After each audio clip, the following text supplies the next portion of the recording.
ስንክሳር አመሰሙኑ ለታሳስ በስመ አብ ወወልድ ወመንፈስ ቅዱስ አሐዱ አምላክ። አመሰሙኑ ለታሳስ አንድ አምላክ በሚሆን በአብ በወልድ በመንፈስ ቅዱስ ስም ታኅሳስ 8 በዚህች ቀን የእስክንድርያ ሀገር ሊቀ ጳጳስ ቅዱስ አባ ያሮክላ አረፈ። እርሱም ለአባቶች ሊቃነ ጳጳሳት 13ኛ ቁጥር ነው። የዚህም ቅዱስ ወላጆቹ አስቀድሞ አረማውያን ነበሩ። በወለዱትም ጊዜ የአረማውያን ትምህርት መጻሕፍቶቻቸውንም ሁሉ አስተማሩት። ከዚህ በኋላ አምነው ተጠመቁ። ይህ ልጃቸውንም የቤተ ክርስቲያን ትምህርት አስተማሩት። የሐዋርያትንም መጻሕፍት አጠና። ሊቀ ጳጳሳት ድሜጥሮስም ዲቁና ሾመው። ከዚህ በኋላ በእስክንድርያ ሀገር ቤተ ክርስቲያን ቅስና ሾመው። መንጋውንም በመልካም አጠባበቅ ጠበቀ። ስራውንም ፈጸመ። የቤተ ክርስቲያንም ሕግ ጠንቅቆ አወቀ። አባ ድሜጥሮስም ባረፈ ጊዜ ይህን አባት መርጠው በእስክንድርያ ሀገር ሊቀ ጵጵስና ሾሙት። እርሱም ክብር ይግባውና የክርስቶስ መንጋዎች በቀናች ሃይማኖት አጽንቶ ጠበቀ። አረማውያንም ብዙዎችን ክብር ይግባውና ክርስቶስን ወደ ማመን መልሶ የክርስትና ጥምቀት አጠመቃቸው። ለቅዱስ ዲዮናስዮስም ለምእመናን እንዲፈርድ ስልጣን ሰጠው። እርሱ ግን አላውያንን ወደ ቀናች ሃይማኖት እስኪመልሳቸው ድረስ ያስተምራቸውና ይገስጻቸው ነበር። በወንጌላዊ ማርቆስ ወንበርም 13 ዓመት ኖረ፣ በሰላም አረፈ። ለእግዚአብሔር ምስጋና ይሁን፣ እኛንም በዚህ አባት ጸሎት ይማረን፣ በረከቱ ከእኛ ጋር ትኑር ለዘላለሙ አሜን። ሰላምም ለብፁዕ ያሮክላ ሊቀ ጳጳሳት ዘኮነ እምድሜጥሮስ ከኋላ እስቴቴኖሎት ይንሳ ወአስበ መምህራን በማይከላ አባጊሁ አቅቦ እምተኩላ መንግሥተ ሰማያት ወረሰ ሀዊሮ በተርላ። በዚችም ቀን የከበሩ ሴቶች በርባርና ዮልና በሰማያት አረፉ። ይችም ቅድስት በርባራ በከሃዲው መክስሚያኖስ ዘመነ መንግስት በቤተ መንግስት ውስጥ ታላቅ መስፍን ለሆነው ሰው ልጅ ናት። ስሙም ዲዮስቆሮስ ነው። እርሱም ለልጁ ለበርባራ ማንም እንዳያት ታላቅ ጽኑ የሆነ ሕንጻ ሰራ። ከዚህ ዳግመኛ መታጠቢያ የውሽባ ቤት በግንብ ሰራ። የሚከፈቱ ሁሉ መስኮቶችንም በውስጡ እንዲሰሩ አዘዘ። ቅድስት በርባራም ሁለቱን መስኮቶች ባየች ጊዜ ሶስተኛ መስኮትን እንዲሰሩ ሐናጺዎቹን አዘዘቻቸው። ከዚህ በኋላ ክብር ይግባውና ጌታችን ኢየሱስ ክርስቶስ አዳኝ የሆነ የመስቀሉን ምልክት በውሃ መታጠቢያው ላይ አሰራች። አባቷም ወደዚህ ሕንጻ በገባ ጊዜ ይህን ልጁ ያሰራችውን አይቶ አናጺዎችን ጠየቀ። እነርሱም ይህን እንድንሰራ ልጅህ አዘዘችን አሉት። እርሷንም ጠርቶ ለምን እንዲህ አደረግሽ አላት። እርሷም አባቴ ሆይ አስተውል፣ ልዩ 3 በሆኑ ሥላሴ ስም ስራ ሁሉ ይፈጸማልና ስለዚህ ሶስተኛ መስኮት አሰራው። ይህም መስቀል ዓለሙ ሁሉ በእርሱ በዳነበት በመድኃኒታችን ኢየሱስ ክርስቶስ መስቀል አምሳል ነው። አንተም አባቴ ሆይ ከስህተትህ ተመልሰህ የፈጠረህን አምላክ አምልከው አለችው። አባቷም ከእርሷ ይህን በሰማ ጊዜ ሰይፉን መዞ በኋላዋ ሮጠ። እርሷም ሸሸች። በፊቷም የነበረች አለት ተሰንጥቃ በውስጧ ገብታ ሰወረቻት። ከዚህ በኋላ ወደ አባቷ ተመለሰች። እርሱም እንዲያሰቃያት ለሌላ መኮንን አሳልፎ ሰጣት። እርሱም ታላቅ ስቃይን አሰቃያት። በዚህም ዮልያና የምትባል ሴት ነበረች። ቅድስት በርባራንም አየቻትና የምታጽናናትና የምታረጋጋት ሆነች። ክብር ይግባውና ጌታችን ኢየሱስ ክርስቶስ ለቅድስት በርባራ ተገለጸላትና አረጋጋት። ከዚህ በኋላ አባቷ በሰይፍ ራሷን እንዲቆርጡ የባልንጀራዋን የዮልያናንም ራስ እንዲቆርጡ አዘዘና ቆረጧቸው። የሰማዕትነትም አክሊልንም ተቀበሉ። በዚያንም ጊዜ ከሰማያት እሳት ወርዶ አባቷና ጓደኛው የሆነውን መኮንን መርቲያኖስን አቃጠላቸው። ያም በውሽባ ቤት ውስጥ በመስቀል ምልክት ያሰራችው መታጠቢያ ለታመመ ሁሉ ከእርሱ በታጠበ ጊዜ የሚያድን በውስጡ ታላቅ ፈውስ ያለበት ሆነ። ከዚህ በኋላ የቅዱሳት ሰማዕታት ስጋቸውን ወስደው ከከተማ ውጭ ባለች ቤተክርስቲያን ስሟ ገላልያ በሚባል ቦታ አኑሯቸው። ይህ ስጋቸውን በቅዱሳን ሰማዕታት በአቡቂርና በዮሐንስ በምስክር አገር ባለ ቤተክርስቲያናቸው እስከ ዛሬ አለ። ለእግዚአብሔር ምስጋና ይሁን፣ እኛንም በቅዱሳን ሰማዕታት ጸሎት ይማረን፣ በረከታቸው ከእኛ ጋር ትኑር ለዘላለሙ አሜን። ሰላም ለበርባራ እንተ አግሃደት ሃይማኖታ እንዘ ታርኢ ሥላሴ በመስኮተ ቤታ እያፍራሃ መጥባይት ወሞጸርታ ሐጺን እያህመመታ ወሰላም ካይበ ለዮልያና ካሌታ እንተ ሰቀልዋ በክሌ አጥባይታ። በዚህችም ዕለት የብጽዕት እንባመሪና መታሰቢያዋ ነው። በረከቷም ከእኛ ጋር ትኑር ለዘላለሙ አሜን። ሰላም እብል ለአጥባይተ ህሊና ለዘ አጥባአት ህሊና በውስተ ገዳም ታልህቅ እንተ ኢኮነ ህፃና ወእንዘ ይመስልዋ ብእሴ እለመነንዋ በኢልቦና አንከርዋ ማህበራኒሃ ለብጽዕት እንባመሪና ከመብእሲት ኢቲ ሶበርዩ በርና። በዚህችም ቀን ቅዱስ አባት የደብረ ቀለሞን አባ ሳሙኤል አረፈ። ይህም ቅዱስ በግብፅ ደቡብ ከሆነ መጺል ከሚባል አገር ደኩልባ ከሚባል መንደር ነው። ወላጆቹም ቅዱሳን ንጹሐን ናቸው። ያለ እርሱም ልጅ አልነበራቸውም። አባቱ ቄስ ነበር። በሌሊት በራእይ ፊቱ ብሩህ የሆነ ሰው አየ። ይህ ልጅም ለብዙ ሰዎች የታመነ ቸር መምህር ይሆን ዘንድ አለው። በዘመኑም ሁሉ እግዚአብሔር የተመረጠ ይሆናል አለው። አባ ሳሙኤልም ከታናሽነቱ ጀምሮ እንደ ነቢዩ ሳሙኤል ንጹሕ ነው። ሁልጊዜም የምንኩስና ልብስን ይለብስ ዘንድ ያስብ ነበር። በአንዲትም ቀን ወደ አስቄጥስ ገዳም ይሄድ ዘንድ ምክንያት አግኝቶ ከአባቱ ዘንድ ወጣ። ግን መንገዱን አያውቅም ነበር። የእግዚአብሔር መልአክ በመነኩሴ አምሳል ሆኖ እየመራው አብሮት ተጓዘ። ባደረሰውን ጊዜ በበዓቱ ውስጥ ለሚኖር ለአንድ ስሙ አባ አጋቶን ለሚባል ሽማግሌ መነኮስ ሰጠው። እርሱ እጅግ ጻድቅ ሰው ነውና ይህም መልአክ ስለ አባ ሳሙኤል ለአባ አጋቶን እንዲህ ብሎ ነገረው። ሳሙኤልን ደስ ብሎ ተቀበለው፣ የምንኩስናንም ልብስ አልብሰው። እርሱ የሽምግልናህን ድካም የሚያጽናና እውነተኛ ልጅህን ይሆንልሃልና አንተም የምንኩስናን ሕግ ሁሉ አስተምረው። ይህንንም ከተናገረው በኋላ መልአኩ ከእርሱ ተሰወረ። ሳሙኤልም በደረሰ ጊዜ አባ አጋቶንን በደስታ ተቀበለው፣ እንዲህም አለው፣ የእግዚአብሔር አገልጋይ ሳሙኤል ሆይ መምጣትህ መልካም ነው። በሽምግልና ጊዜ ጌታ ወደ እኔ ልኮሃልና አለው። ወዲያውኑ ወደ ቤተ ክርስቲያን አስገባውና ከጸጉር በተሰራው ቀሚስና በቆቡ ላይ በቅናትና በአስኬማ ላይ ጸለየና ባረከው። የአባቶች የአባ አንጦኒዎስ የአባ መቃሪዎስ ፈጣሪ ከአንተ ጋር ይኑር፣ ልጄ ሳሙኤል ሆይ በችግር ሁሉ ረዳት ይሁንህ ብሎ እኒያን የምንኩስና ልብሶችን አለበሰው። ቅዱስ አጋቶንም ለአባ ሳሙኤል ትሕትናን አርምሞ አስተማረው። አባ ሳሙኤልም ቅዱስና ቡሩክ ይሆን ከአባቴ ሆይ ይቅር በለኝ፣ ከኔም ጋር ፍቅርን አድርግ አስተምረኝም።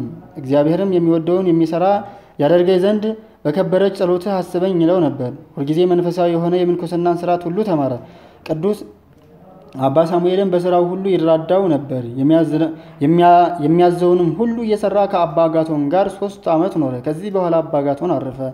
አባ ሳሙኤልም ሰባት ቀን እየጾመና ታላቅ ተጋድሎን እየታገለ ኖረ። ከዚህ በኋላ በአስቄጥስ ባለች በከበረች በአባ መቃርስ ቤተክርስቲያን ቅስና ሾመው።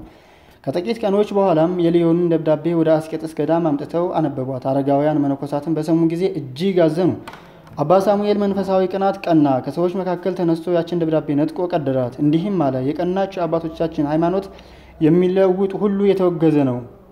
የንጉሥ መልእክተኛም ባየ ጊዜ ቁጣን ተመላ። አባ ሳሙኤልን በብረት ዘንጎች እንዲደበድቡት በክንዱም ሰቅለው ፊቱን እንዲጸፉ ታዘዘ። በጸፉትም ጊዜ አንዲት ዓይኑ ወለቀች። ከዚህ በኋላ ከአስቄጥስ ገዳም እንዲያሳድዱት ሁለተኛ አዘዘ። ከእግዚአብሔርም የታዘዘ መልአክ ለአባ ሳሙኤል ተገለጸለትና ወደ ቀለሞን ተራራ ሄዶ በዚያ ይኖር ዘንድ አዘዘው። ወዲያውኑ ሄዶ በዚህ ኖረ። የቀናች ሃይማኖትንም ለሰዎች ሁሉ እያስተማረ ተቀመጠ። ሊቀ ጳጳሳት የሆነው መለካዊ እስክንድሪያ መኮንን እምቆዝዝም ዜናዊን ሰምቶ ወደ ቅዱስ አባ ሳሙኤል መጥቶ ታላቅ ግርፋትንም ገርፎ ከገዳሙ አሳደደው። ወደ ቀለሞን ገዳም ቤተ ክርስቲያንም ሄዶ በዚያ ተቀመጠ።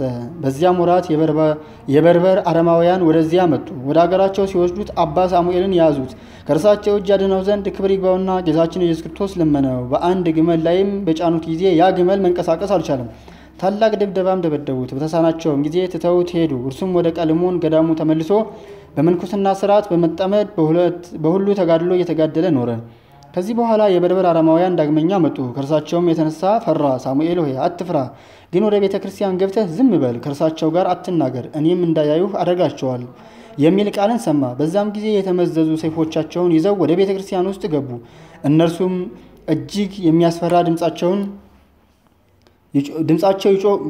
በሚያስፈራ ድምጻቸው ይጮሁ ነበር። ቅዱስ ሳሙኤልም በቤተ መቅደስ ውስጥ ኃጢአትን ሲሰሩ ተመለከተ። ስለ ድፍረታቸውም ዝም ማለት አልተቻለውም፣ ተናገራቸው እንጂ። እግዚአብሔርን መፍራት የሌላችሁ እናንተ ከሃዲያን እግዚአብሔር እንደ ክፉ ስራችሁ ይክፈላችሁ አላቸው። እነዚህ አረማውያንም አንተ ከዚህ ነበርክን? እኛ ግን አላየንህም አሉት። ከዚህ በኋላ ይዘው ከቤተ ክርስቲያን ምሰሶ ጋር አሰሩት። ለመሞት እስኪቀርብም ገረፉት። ከመሳሪያውም ሲፈቱት በግንባሩ ተደፍቶ ግመሎቹ እስካሉበት ቦታ ጎተቱት። ራሱንም በጫማ መቱት። ከድብደባ ብዛት የተነሳ መንቀሳቀስ አልተቻለውም። በግመልም ጫኑት። ከሕመሙ ጽናት የተነሳ መሪር ለቅሶን የሚያለቅስ ሆነ። ያም ግመል ወደ እርሱ ተመልሶ በሰው ቋንቋ እንዲህ ብሎ ተናገረው፣ መደብደብህን መልካም አደረጉ። ዝም በል አትናገር ያለህን የፈጣሪህን የእግዚአብሔርን ትእዛዝ ስለተላለፍክ ሞት ይገባሃልና አለው። አባ ሳሙኤልም ሲሰማ በእውነት በድያለሁ፣ ነገር ግን እግዚአብሔር ቻይ ነውና መተላለፌን ይቅር ይበለኝ አለ። ከዚህ በኋላ ወደ አገራቸው ወሰዱት። በዚያም የአስቄጥስ ገዳም አበምኔት የሆነው ከእርሱ አስቀድሞ የማረኩትን አባ ዮሐንስን አገኘውና እርስ በርሳቸው ተጽናኑ። የአባ ሳሙኤልም ጌታው ፀሐይን እንዲያመልክ ያስገድደው ነበር። እርሱ ግን ከቶ አልሰማውም። ከዚህ በኋላ ከአንዲት ብላቴና ጋር በሰይጣን ምክር እግሩን አቆራኝቶ ግመሎቹን እንዲጠብቁ ወደ ጫካ ሰደዳቸው። ቅዱስ ሳሙኤል ከእርሷ ጋር በኃጢአት እንደሚወድቅና ዲያብሎስ ባስተማረውና በመከረው ሁሉ እንደሚታዘዝላት አስቧልና። በዚህም ሁሉ ቅዱስ ሳሙኤል ኃይልና ብርታት የሚጨምርለት ሆኖ ጌታው ታሞ ለሞት እስከቀረበ ድረስ በዚያ ኖረ። አባ ሳሙኤልም በላዩ ጸለየና ከደዌው ፈወሰው። ዜናውን በሀገሩ ሁሉ ተሰምቶ ደዌ ያለባቸው ሁሉ ወደ እርሱ የሚመጡ ሆኑ። እርሱ በዘይቱ ላይ ጸልዮ ሲቀበላቸው ወዲያውኑ ይድናሉ። ጌታውም ይህን አይቶ እጅግ አደነቀ። በአንተ ላይ ያደረጉትን በደሌን ሁሉ ይቅር በለኝ ብሎ ሰገደለት። እጅግም ወደደው አከበረውም። የምትሻውንም ጠይቀኝ አደርግልሃለሁ አለው። አባ ሳሙኤልም ወደ ሀገሬ መለስ ዘንድ እሻለሁ አለው። ጌታውም እጅ መንሻ ብዙ ገንዘብና ግመሎች አዘጋጅቶ በፍቅር በሰላም ሸኘው። ልጆቹ መነኮሳትም ወደ እርሱ ተሰበሰቡ። አይላፋትም እስከሆኑ ድረስ እጅግ በዙ። ቅድስት ድንግል እመቤታችን ማርያም ተገልጻለት ይህ ቦታ ለዘላለም ማደሪያ ይሆናል አለችው። ከዚያችም ዕለት ወዲህ ወደዚህ ገዳም አረማውያን ተመልሰው አልመጡም። ይህ አባት ሳሙኤልም ብዙ ድርሳናት ደረሰ። ስለ እስላሞችን መምጣት መንግስትንም ስለመያዛቸው የክርስቲያን ወገኖችንም በቦታ ሁሉ እንደሚያሰቃዩቸው ትንቢት ተናገረ። እነርሱም የአጋር ልጆች ናቸው። እረፍቱን በቀረ ጊዜ መነኮሳት ልጆቹን ሰበሰባቸውና በእግዚአብሔር ሕግ ጸንተው እንዲኖሩ እስከ መጨረሻይቱም ሕቅታ ድረስ ስለ ቀናች ሃይማኖት እንዲጋደሉ አዘዛቸው። ከዚህ በኋላ ጥቂት ታሞ በሰላም አረፈ። ስለ እርሱም እንዲህ ተባለ። አንድ ቀን ከልጆቹ ውስጥ አንዱ አረፈ። አባ ሳሙኤልም ወደ እርሱ በመጣ ጊዜ ነፍሱ ተመልሳለት በመነኮሳቱ ፊት ተነሳ። የኃጥአንን ስቃይ የጻድቃንን ተድላ ደስታቸውን እንዳየ ተናግሮ ተመልሶ አረፈ። ለእግዚአብሔር ምስጋና ይሁን፣ እኛንም በዚህ አባት ጸሎት ይማረን፣ በረከቱ ከኛ ጋር ትኑር ለዘላለሙ አሜን። ሰላም ለከ መጋቤ ስርዓት ወህጋ ለደብረ ቀልሞን ምልዕተ ጸጋ እስከ አይርጎ ሳሙኤል ሀበላይላዊት እንግልጋ እምካለ አኒሁ እመኮነ ንትጋ ለመላከ ሰማይ ጸለይከ እንዘ አንተ ዘስጋ።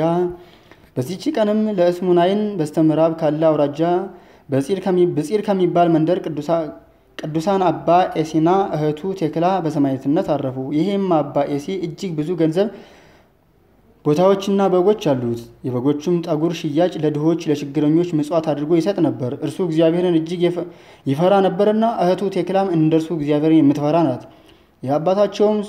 የአባታቸውም ስም ኤልያስ የእናታቸው ማርያም ይባላል። እነርሱ ልጃቸውን ኤሲን የተወደድክ ልጃችን ሆይ በሕይወታችን ሳለን ልናጋባህና በአንተ ደስ እንዲለን እንወዳለን ብለው ለመኑት። እርሱ ግን ይህን አልወደደም። እንዲሁም አላቸው፣ የተባረካችሁ አባቴና እናቴ ሆይ ጸልዩልኝ፣ የምታዙኝም ሁሉ በደስታ እቀበላለሁ። ስለ ጋብቻ ግን አትናገሩኝ አላደርገውምና። ከዚያንም ጊዜ ወዲህ ስለ ጋብቻ ከቶ አልተናገሩትም፣ እጅግ ይወዱት ነበርና። ከዚህ በኋላ እድሜው 20 ዓመት ሲሆነው አባቱ ሞተ። ከጥቂት ቀኖችም በኋላ እናቱ ሞተች። ከሃዲ ንጉሥ ዲዮቅልጥያኖስ በዚያ ወራት ሰው ሁሉ ጣዖት እንዲሰግድ አዘዘ። ቅዱስ ኤሲም የንግድ ዕቃውን ይሸጥ ዘንድ ወደ እስክንድሪያ ሄደ። ለአባ ኤሲም በእስክንድሪያ ሀገር ጳውሎስ የሚባል ወዳጅ አለው። እርሱም ጽኑ በሆነ ደዌ ታሞ ነበር። ከደዌውም እስከሚድን አባ ኤሲ በእርሱ ዘንድ ተቀመጠ። በዚያም ወራት በክርስቲያኖች ወገኖች ላይ ታላቅ መከራ ሆኖ ነበር። እዚህ የከበሩ ኤሲና ወዳጁ ጳውሎስ ጣፋጭና መልካም የሆነውን መብል በገንዘባቸው እየገዙ በእስክንድርያ አገር ለሚኖሩ ቅዱሳን ይወስዳሉ። እንዲሁም ክብር ይግባውና በጌታችን ኢየሱስ ክርስቶስ ስም የታሰሩትን ይጎበኛቸዋል፣ ያረጋጋቸዋልም፣ እንደ ባሮችም ያገለግላቸው ነበር።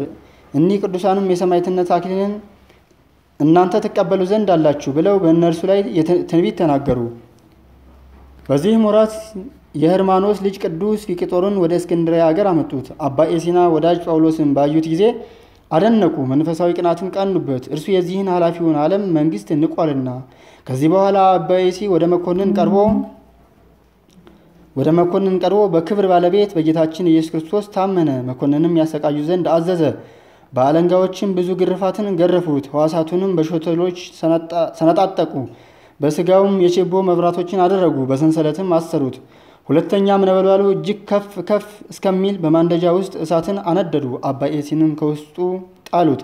እርሱም እንዲህ ብሎ ጸለየ። ጌትነት ገንዘቤ የሆነ ጌታ ኢየሱስ ክርስቶስ ሆይ 3 ደቂቅህን ከነደ እሳት፣ ዳንኤልን ከአንበሶች አፍ፣ ምስክርህ ፊቅጦርን ከውሽባ ቤት እሳት ያዳንካቸው አንተ ነህና እንደ እነርሱ አድነኝ። የሚረዳኝንም ቸር መልአክ ላክልኝ። ለአንተ ምስጋና ይሁን፣ አሜን። ይህም ጸሎት በጸለየ ጊዜ እነሆ ሱሪያል መልአክ ከሰማይ ወርዶ በአባ ኤሲ ቀኝ ቆመና ጻድቅ ሰው ሆይ ሰላም ላንተ ይሁን፣ እግዚአብሔር ካንተ ጋር ነውና ከመከራህም ሁሉ እርሱ ያድንሃልና አትፍራ አለው። በዚያንም ጊዜ የእሳቱ ማንደጃ እንደ ቀዝቃዛ ጠል ሆነ። መልአኩም የእቶኑን ግድግዳ ሰንጥቆ የከበረ አባ ኤሲን እጁን ይዞ ያለ ጥፋት በጤና አወጣው። በዚያንም ጊዜ አባ ኤሲ ወደ መኮንኑ ሄዶ እንዲህ ብሎ ጮኸ፣ አንተ ከካሃዲ ንጉሥ ከረከሱ ጣቶችህ ጋር እፈር። ሕዝቡም ሕያው ሆኖ ያለ ጉዳት አባ ኤሲን ባዩ ጊዜ እጅግ አደነቁ። በአንድ ቃልም እኛ በግልጥ ክርስቲያን ነን፣ በቅዱስ አባ ኤሲ አምላክ እናምናለን ብለው ጮኹ። መኮንኑም ራሶቻቸውን በሰይፍ እንዲቆርጡ አዘዘ። በመንግስተ ሰማያትም የሰማዕትነት አክሊልን ተቀበሉ። ከዚህ በኋላ አባ ኤሲን ወደ እስር ቤት እንዲወስዱት መኮንኑ አዘዘ። እንዳዘዛቸውም አደረጉ። ለእህቱ ለቴክላ የእግዚአብሔር መልአክ ተገልጾላት ወንድሟን አባ ኤሲን ትጎበኘው ዘንድ ወደ እስክንድርያ ሀገር እንድትሄድ አዘዛት። ያን ጊዜ ከእንዴናው ከተማ ተነሳ ከባህር ዳርቻ ደረሰች። መንፈሳዊት መርከብም ተገለጸችላት። እመቤታችን ቅድስት ድንግል ማርያም ከመጥምቁ ዮሐንስ እናት ከኤልሳቤጥ ጋር በውስጡ አለች። አዝነውን ተመለከታቻቸውና እመቤቶቼ ሆይ የደረሰባችሁ ምንድነው? አዝናችሁ አያለሁና አለቻቸው። ቅድስት ኤልሳቤጥም በእርጅና የወራት የወለድኩት አንድ ልጅ ነበረኝ፣ ወስደው አረዱብኝ አለቻት። እመቤታችንም ቅድስት ድንግል ማርያም ለእኔ አንድ ልጅ ነበረኝ፣ እርሱንም ወስደው ሰቅለው ገደሉብኝ አለቻት። ቴክላም እመቤቶቼ ሆይ በእውነት ጽኑ ሐዘን አግኝቷቸዋል አለቻቸው። ይህንም እየተነጋገሩ ወንድሟ አባ ኤሲ ወዳለበት አደረሷት። የተገለጹላት እነማን እንደሆኑ አላወቀችም ነበር። አባ ኤሲም እህቱ ቴክላን ባያት ጊዜ ፈጽሞ ደስ አለው። እርሷም ከእርሱ ጋር በሰማዕትነት ትሞት ዘንድ ተስማማች። ከዚህ በኋላ የሌሊቱ እኩሌታ በሆነ ጊዜ የእግዚአብሔር መልአክ ሱሪያል ለአባ ኤሲ ተገለጸለት። በብርሃናውያን ክንፎቹ ተሸክሞ ወደ ሰማይ አወጣው። ኢየሩሳሌም ሰማያዊትንም አሳየው። ቅዱሳንም ሁሉ ወጥተው ሰላምታ ሰጡት። የሰው አንደበት ስለ እርሷ ሊናገር የማይቻላቸው ልዕልናዋን ክብሯን አሳየው። በወርቅ በእንቁ ያጌጡ አደባባዮቿንም ከፀሐይ ብርሃን 7 እጅ የሚበልጥ በውስጧ ያለውንም ብርሃን አሳየው። ስለ ክብር ባለቤት ጌታችን ኢየሱስ ክርስቶስ ስም መከራ የተቀበሉ የጻድቃን የሰማዕታትን መኖሪያንም ዳግመኛ አሳየው። ከዚህ በኋላ የእግዚአብሔር መልአክ ወደ ሌላ ቦታ ወሰደውና ታላቅ አዳራሽንም አሳየው። በውስጡ በወርቅ በእንቁ የተሸለሙ 300 ምሰሶዎች አሉ። ዙፋኖችም በእንቁ የተሸለሙ አሉ። በዚያም አዳራሽ ውስጥ 200 ጭፍሮች ቆመው ነበር። እነርሱም በወርቅና ዝናር የታጠቁና ያጌጡ ናቸው። ከእርሳቸውም እያንዳንዱ ርዝመቱ 15 ክንድ ይሆናል። እኔም ኤሲ ያንን መልአክ ከዓለም ሰዎች ውስጥ በዚህ አዳራሽ አምሳል ማንም ሊሰራ የማይቻለው ይህ አዳራሽ ለማን ነው አልሁት። መልአኩም እንዲህ አለኝ፣ ወንድሜ አባ ኤሲ ሆይ የምድር ነገስታት ሁሉ ከዓለም ሁሉ ጋር ቢሰበሰቡ ይህን አዳራሽ ከተሸከሙት ከእሊህ ከ300 ምሰሶዎች አንዱን ምሰሶ ሽያጭ ዋጋ አይችሉም አለኝ። እኔም አይቼ አደነቅኩ፣ እግዚአብሔርንም አመሰገንኩኝ። ሁለተኛም ይሄ የከበረና ያማረ ታላቅ አዳራሽ ለማን ይሆናል አልሁት። ያ መልካም የሰራዊት አለቃ ለነበረ ለህርማኖስ ልጅ ለሰማዕቱ ፊቅጦር ይህ ሁሉ ተሰጠ። እርሱም ምድራዊ መንግስትን ሽልማቱንና ጌጡን ክብሩን ሁሉ ንቆ ትቶ መከራ መስቀሉን ተሸክሞ የክብር ባለቤት የሆነ ጌታውን ኢየሱስ ክርስቶስን ተከትሎታልና፣ ስለዚህ ስለ ኃላፊው ምድራዊ መንግስት ፈንታ የማይጠፋ መንግስትን እግዚአብሔር ሰጠው። ዙፋኖች እነዚህም ፍሬያቸው ያማረ እንጨቶች እሊህም የሚያበሩ አክላቸው ምንድናቸው አሉት። እርሱም እንዲህ አለኝ፣ አባ ኤሲ ሆይ እሊህ የረፍትና የተድላ ቦታዎች የቅዱሳን ሰማዕታትን መታሰቢያቸው በምድር ለሚያደርጉ ሰዎች እግዚአብሔር ያዘጋጀላቸው ነው። አባ ኤሲ ሆይ ስማ፣ እኔ ላስረዳ። በሰማዕታት በስማቸው ቤተክርስቲያን የሚሰራ ሰው ሁሉ ወይም ስጋቸውን የገነዘ ወይም መስዋዕትነትን የሰጠ መብራትንም ወይም የተራበ ያበላ የተራቆተም ያለበሰ ወይም ለቤተክርስቲያን መጻሕፍትን ገዝቶ የሰጠ ወይም ገድላቸውና ምስክርነታቸውን የጻፈ በችሎታው መጠን በመታሰቢያቸው ቀን በጎ ስራ የሰራ ቀዝቃዛ የጽዋ ውሃ የሰጠ ዋጋውን አያጣም ብሎ ክብር ይግባውና ጌታችን በከበረ ወንጌል እንደተናገረ ከሰማዕታት ለአንዱ ወይም ከጻድቃን መታሰቢያቸውን ሲያደርግ የነበረ ሰው በሞተ ጊዜ ያ ሰማዕት ወይም ጻድቁ መጥቶ ክብር ይግባውና በጌታችን በኢየሱስ ክርስቶስ ፊት ይሰግዳል። ጌታዬና ፈጣሪ ሆይ በምድር መታሰቢያዬን ስታደርግ ኖራለችና ይችን ነፍስ ስጠኝ ይላል። እርሷንም ይሰጠዋል። እርሱም ተቀብሎ ወደዚህ ተድላ ደስታ ወዳለበት ቦታ ያስገባታል። ያቺ ነፍስ እጅግ ኃጢአተኛ ከሆነች ግን ከእግዚአብሔር ዘንድ ቃል ይወጣል። በመላእክት አለቃ በሚካኤል አፍ እንዲህ ተብሎ ይነገራል። ሁሉን የያዘ እግዚአብሔር ይችን ነፍስ ለአንዲት ቅጽበት አንድ ጊዜ እንዲወረውሯት አዘዘ። ከዚያ በኋላ ስለ እርሷ ለማለዳ ለማለደ ለዚያ ሰማዕት ወይም ለጻድቁ ይስጡት ይላል። እንደዚህም ለዚያ ሰማዕት ወይም ለጻድቁ ትሰጠዋለች፣ እርሱም ተቀብሎ ይወስዳታል። በመጠመቂያም ውስጥ ያጠምቋታል። ያማሩ ልብሶችንም አልብሰው ከነዚህ ከምታያቸው ዙፋኖች በአንዱ ዙፋን ላይ ያስቀምጧታል። በማይጠፋ አክሊልም ይጋርዷታል። ከቅዱሳን ሁሉ ጋር ደስ እያላት ለዘላለሙ ትኖራለች። ከዚህ በኋላ ያ መልአክ ተሸክሞ ወደ እስር ቤት መለሰኝ። ሰላምታም ሰጥቶኝ ወደ ሰማይ አረገ። እኔም ስለከበረ ስሙ ለሚጋደሉ ስለሚሰጥ ታላቅ ሀብት እጅግ አደነቁ። በነጋም ጊዜ ቅዱስ አባ ኤሲን ከእህቱ ቴክላ ጋር ያመጡት ዘንድ መኮንን አዘዘ። አምጥተው በጽኑ ስቃይ በተሽከርካሪዎች መሳሪያ በእሳት ቃጠሎ በብረት ችንካሮች የራሳቸውንም ቆዳ በመግፈፍ አሰቃዩአቸው። እግዚአብሔርም ያለ ጉዳት በጤና አስነሳቸው። ከስቃያቸውም የተነሳ በሰለቸ ጊዜ ወደ ላይኛው ግብጽ ይወስዳቸው ዘንድ ለእንዴናው አገረ መኮንን አሳልፎ ሰጣቸው። 8 ቀንም ያህል እንደተጓዙ መርከቢቱ ከባህሩ ዳር ቆመች። መኮንኑም ራሶቻቸውን በሰይፍ እንዲቆርጡ አዘዘ። ቅዱሳን አባ ኤሲና እህቱ ቴክላም እጅግ ደስ አላቸው። ጸሎታቸውንም ጸልየው በፈጸሙ ጊዜ በሰይፍ ራሶቻቸውን ቆረጧቸው። እግዚአብሔርም ስንጡፍ ከሚባል አገር ስሙ ኦሪ የሚባል ቄስ የቅዱሳንን ስጋቸውን እንዲያነሳ አዘዘው። እርሱም አንስቶ ወስዶ አጥኖ በአማሩ ልብሶች ገነዛቸው። የመከራውም ወራት እስኪፈጸም በንጹሕ ቦታ አኖራቸው። ከእርሳቸው ታላቅ ተአምራት ተገለጠ። ከእነርሱም ጋር በሰማዕትነት የሞቱ ቁጥራቸው 477 ነፍስ ናቸው። ለእግዚአብሔር ምስጋና ይሁን፣ እኛንም በሰማዕታት ጸሎት ይማረን፣ በረከታቸው ከእኛ ጋር ትኑር ለዘላለሙ አሜን። ሰላም እብልን ለዘዚአከ ናላ በተሰርቶ መጥባይት ዘሐመ ወለነድ በነበልባላ ኤሲ ክሉል በትርሲተ ብርሃን ቀጸላ ወሰላም ካይበ ለእህትከ ቴክላ በቁአ ማርያም እፍረት ዘተቀባ አባላ ሰላም ለክሙ ማህበራነ ቴክላ ወኤሲ አንስት ዘምስለ ብእሲ አምሳለ አበዌ አነ እስመ ነግድ ወፈላሲ ከመታን ግፉኒ እምዘይጸንሃኒ ከይሲ ውስተ ኃይልክሙ ልቤ ሬሲ። በዚህችም ቀን በደማስቆ የተከበረ አባት አባ ዮሐንስ አረፈ። ይህም ቅዱስ በደማስቆ ከከበርቴዎቿና ከታላላቆቿ ወገን መንሱድ ለሚባል ሰው ልጅ ነው። በጥበብና በፈሪሃ እግዚአብሔር አደገ። የቀርሊ ፈላስፋ ከሆነ ቅልህፋ ከሚባል ቁልዝማዊ መነኮስ መምህሩ ዘንድ የፍልስፍና ትምህርት ተማረ። ትምህርቱንም ሲጨርስ ቁልዝማዊ መምህሩን ተሰናብቶ ወደ ከበረ ሊቅ ሳባ ሰማዕት ገዳም ሄደ። አባቱን በሞተ ጊዜ ለአገረ ገዢው ጸሐፊ ሆነ፣ ግን ሚስጥሩንም አይሰውርም። በዚያንም ወራት የካሃዲው ሊዮንን ልጅ ቆስጠንጢኖስ ተነስቶ በአምላክ ፈቃድ ስለተሳሉ ስዕሎች ጸብ በማንሳት አብያተ ክርስቲያናትን አወከ። ይህም አባ ዮሐንስ የቤተ ክርስቲያን ሹመት ሳይኖረው በቀናች ሃይማኖት እያጸናቸው በአምላክ ፈቃድ ለተሳሉ ስዕሎች ስግደት እንደሚገባ መስክር ከቅዱሳት መጻሕፍት እያመጣ የሚጽፍና ወደ ምእመናን ሁሉ የሚልክ ሆነ። ከሃዲው ቆስጠንጢኖስን በሰማ ጊዜ ጥርሱን አፋጨ። በዮሐንስ ብርዕ አምሳል የሚጽፍ ጸሐፊንም ፈልጎ በዮሐንስ ብርዕ አምሳል እንዲህ ብሎ አጻፈ። ከአንተ ዘንድ ያለ ዮሐንስ ከአንተ ጋር ተዋግቼ አገርህን ማድረግ ዘንድ ይህን ደብዳቤ ጽፎ ላከልኝ ብሎ በወንጀል ለደማስቆ ገዢ ላከለት። በሰማ ጊዜም እውነት ስለመሰለው የሚጽፍባት ቀኝ እጁን ቆረጠው። አባ ዮሐንስም የተቆረጠች እጁን ይዞ ወደ እመቤታችን ቅድስት ድንግል ማርያም ሲል ሄዶ በብዙ እንባ እንዲህ ብሎ ለመናት። እመቤቴ ሆይ ለስዕልሽ መስገድ ስለሚገባ በተጣላሁ ጊዜ አይደለምን ይህ መቆረጥ የደረሰብኝ? አሁንም በቸርነትሽ ፈውሽኝ፣ አንቺ በስራው ላይ ሁሉ ችሎታ አለሽና። ይህንንም ብሎ ጥቂት አንቀላፋ። በእንቅልፉም ሳለ እመቤታችን ቅድስት ድንግል ማርያም ተገለጸችለትና እጁን እንደቀድሞ መለሰችለት። በነቃም ጊዜ ድና አገኛት። እግዚአብሔርም አመሰገነው። ቅድስት ድንግል እመቤታችን ማርያም አመሰገናት። ከዚህ በኋላም ወደ ገዳም ሄዶ መነኮስ አበምኔቱን የምንኩስናን ስርዓት ያስተምረው ዘንድ ለአንድ ሽማግሌ መንፈሳዊ አባት ሰጠው። ሽማግሌውም ልጄ ዮሐንስ ሆይ አፋዊነት ከሆነ ትምህርትን ምን ታደርግ ዘንድ ዝምታን ተማር አለው። ከትሕትናውም ብዛት የተነሳ ሰይጣንን ድል ነሳው። ከዕለታት በአንዲቷ ከመነኮሳቱ አንዱ ሽማግሌን ይዞ ወደ እመቤታችን ቅድስት ድንግል ማርያም ስዕል ሄዶ በብዙ እንባ እንዲህ ብሎ ለመናት። እመቤቴ ሆይ ለስዕልሽ መስገድ ስለሚገባ በተጣልሁ ጊዜ አይደለምን ይህ መቆረጥ የደረሰብኝ? አሁንም በቸርነትሽ ፈውሽኝ፣ አንቺ በስራው ላይ ሁሉ ችሎታ አለሽና። ይህንም ብሎ ጥቂት አንቀላፋ።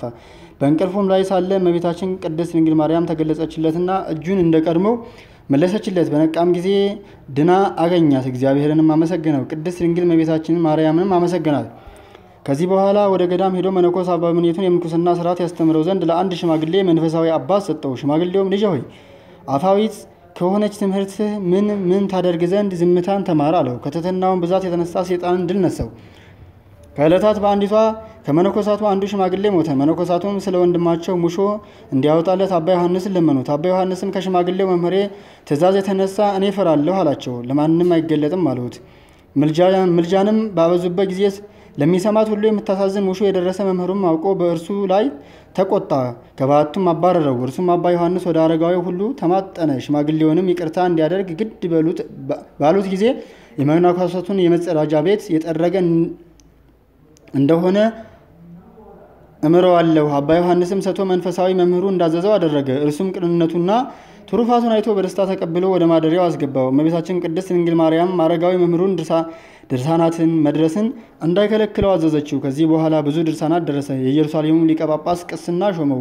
በአምላክ ፈቃድ ስለተሳሉ ስዕሎች ክብር ስለቀናች ሃይማኖት ነገስታቱና መኳንንቱ ሲዘልፏቸው ኖረ። ወደ ሽምግልናም በደረሰ ጊዜ ወደ ክርስቶስ ሄደ። ለእግዚአብሔር ምስጋና ይሁን፣ እኛንም በጻድቁ ጸሎት ይማረን፣ በረከቱ ከእኛ ጋር ትኑር ለዘላለሙ አሜን። ሰላም እብል እንዘት እነግድ ጽድቆ ለዮሐንስ ዘደማስቆ ሰው በመምህሩ አረጋዊ እምደሪሰ ድርሳን አስተርሂቆ አይደ ገቶ ማርያም በዘይፈጽም ጻይቆ እስከ በርሳን ጥሉል አይረፈ አልሲቆ። በዚህች ቀን የደብረ ድማህ ገዳም አበምኔት ቅዱስ አባት ተክለ አልፋ አረፈ። ዳግመኛም በእግዚአብሔር በክርስቶስ የሚታመን የገብረ ማርያም ረፍቱ ነው። እርሱም በሰማዕትነትና የጻድቃን በየረፍታቸው ቀን ለእያንዳንዱ ርሁባን በማጥገብ የተራቆቱትን በማልበስ መታሰቢያቸውን የሚያደርግ ነው። እንዲህም ባለ ስራ ላይ እያለ ያን ጊዜ እስላሞች ወደ ሸዋ ሀገር መጡ። እርሱም ያማሩ ልብሶችን ለብሶ ወደ ቤተ ክርስቲያን ሂዶ ገብቶ ጸሎትን ጸለየ። ሲጸልይም እስላሞች ወደ እርሱ መጥተው እርሱም ራሱን በሰይፍ ቆረጡት። የሰማዕትነት አክሊልም በመንግስተ ሰማያት ተቀበለ። ለእግዚአብሔር ምስጋና ይሁን፣ እኛንም በቅዱሳን ጸሎት ይማረን፣ በረከታቸው ከእኛ ጋር ትኑር ለዘላለሙ አሜን።